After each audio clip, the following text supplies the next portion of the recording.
আমি হচ্ছে কিছুদিন ধরে মানে ভিডিও বানায় পোস্ট করতে পারতেছিলাম না, বুঝলে? বেশি কিছু না, কারণ একটাই, তোমার ভাইয়ের শরীর খারাপ ছিল, ঠিক আছে? টমেটো আঁকিয়েছি, সেই জন্য শরীরটা একটু ক্লান্ত ক্লান্ত ছিল, সেই জন্য শরীরটাও একটু খারাপ ছিল। চলো, এখন হচ্ছে যাচ্ছি হচ্ছে পার্সেল দিতে।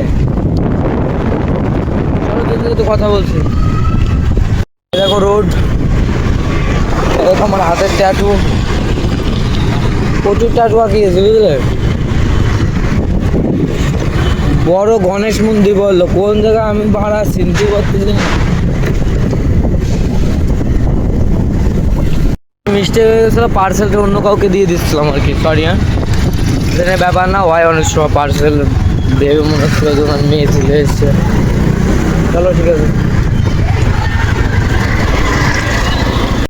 তো শরীর খারাপ বাদ দিয়ে আবার সে ব্লগটা পোস্ট করে দিলাম যে পাড়া যা হবে হবে, গলা ব্যথা, মাথা ব্যথা সব ব্যথা হবে, কিন্তু ব্লগ করা বন্ধ করা যাবে না, জানবে না।